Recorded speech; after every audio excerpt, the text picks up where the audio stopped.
નમસ્કાર, સંદેશ ન્યૂઝમાં આપનું સ્વાગત છે। બુલેટિન સાથે હું હિના। વાત કરવી છે ખ્યાતિકાંડમાં કાર્તિક પટેલની પૂછપરછમાં મોટા ખુલાસા થઈ રહ્યા છે। કાર્તિક પટેલ વકીલોની સલાહથી હાજર થવાની કબૂલાત કરી છે। આગોતરા જામીન ન મળતા સુપ્રીમ કોર્ટના વકીલની લીધી હતી સલાહ। કાર્તિક સુપ્રીમ કોર્ટના વકીલોની સલાહ લઈ પરત આવ્યો।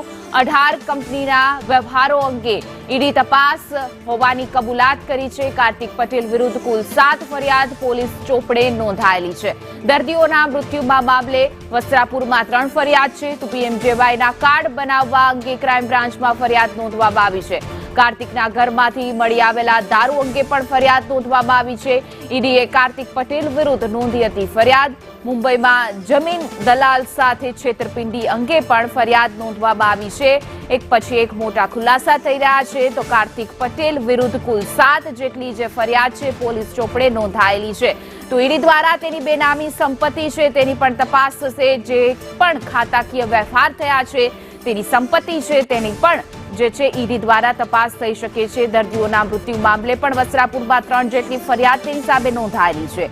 પીએમજેવાય કાર્ડમાં જે ઘપલા કર્યા છે તેને અંગે પણ ક્રાઇમ બ્રાન્ચે ફરિયાદ નોંધાઈ છે તો કાર્તિકના ઘરમાંથી પણ મળી આવેલા દારૂ અંગે પણ જે છે તે તપાસ થશે તેની પણ ફરિયાદ નોંધાઈ છે તો ઈડીએ કાર્તિક પટેલ વિરુદ્ધ ફરિયાદ નોંધી છે અને તેની સંપત્તિ તેના બેંક એકાઉન્ટ ખાતા અને ટ્રાન્સફરની જે વિગતો છે તેને લઈને પણ તે ઈડી દ્વારા તપાસ કરવામાં આવશે। વકીલોની સલાહથી હાજર થવાની તેને કબૂલાત કરી છે।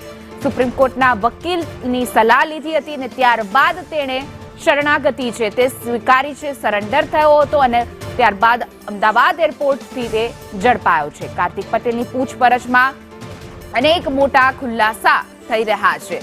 18 કંપનીના વ્યવહારો છે તે અંગે પણ ઈડી છે તપાસ કરશે। કાર્તિક પટેલ વિરુદ્ધ અત્યાર સુધીમાં વાત કરવામાં આવે તો 7 જેટલી ફરિયાદો છે તે નોંધાયેલી છે।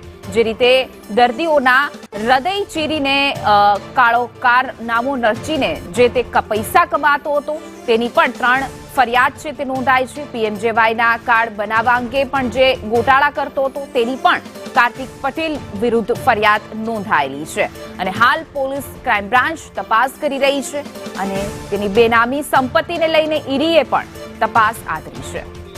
વધુ વિગતો સાથે અમારા સંવાદદાતા જિગ્નેશ પટેલ જોડાઈ ગયા છે। જિગ્નેશ, કાર્તિક પટેલ વિરુદ્ધ જે 7 જેટલી ફરિયાદ છે અને એક પછી એક ખુલાસા પણ થઈ રહ્યા છે।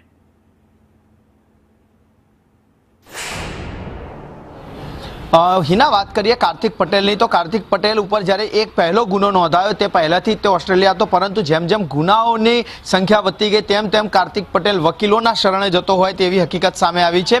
કાર્તિક પટેલ વિરુદ્ધ કુલ 7 ફરિયાદો અત્યાર સુધીમાં અલગ અલગ જગ્યાએ નોંધાઈ છે જેમાં 3 ફરિયાદો વસ્ત્રાપુર પોલીસ સ્ટેશન મથકે નોંધાઈ હતી જેની તપાસ ક્રાઇમ બ્રાન્ચને સોંપવામાં આવી છે જેમાં દર્દીઓના મૃત્યુ થયા હતા ખ્યાતિ હોસ્પિટલમાં તેને લઈને। ત્યારબાદ વધુ એક ફરિયાદ પીએમજેવાય યોજનાના કાર્ડ જે ખોટી રીતે બનાવવામાં આવ્યા હતા હોસ્પિટલના સંચાલકો સાથે મળી તેને અંગે લઈ વધુ એક ફરિયાદ ક્રાઇમ બ્રાન્ચે નોંધી હતી। જ્યારે કાર્તિક પટેલના ઘરે તપાસ કરવામાં આવી ત્યારે જે વિદેશી દારૂ મળી આવ્યો હતો તે અંગે એક ફરિયાદ નોંધાઈ હતી। આ બાદ જ્યારે ઈડીએ તપાસમાં જોતરાવ્યું ત્યારે ઈડીને જે બેનામી વ્યવહારો અને જે તેણે ઊભી કરેલી ખોટી કંપનીઓ અંગે માહિતી મળી, તેની બેનામી સંપત્તિ અંગે માહિતી મળી, ત્યારબાદ ઈડીએ એક ફરિયાદ નોંધી હતી અને સૌથી પહેલો ગુનો તેના વિરુદ્ધ મુંબઈમાં નોંધાયો હતો જ્યાં એક જમીન દલાલ સાથે તેને લાખો રૂપિયાની એટલે કે અંદાજિત 80 લાખ રૂપિયાની ઠગાઈ કરી હતી અને તે ગુનામાં પણ હજી સુધી કાર્તિક પટેલ ફરાર છે। એટલે કે 7 ગુનાઓની માહિતી કાર્તિક પટેલે સામેથી ક્રાઇમ બ્રાન્ચની પૂછપરછમાં આપી હતી કે 7 ગુના તેના વિરુદ્ધ છે।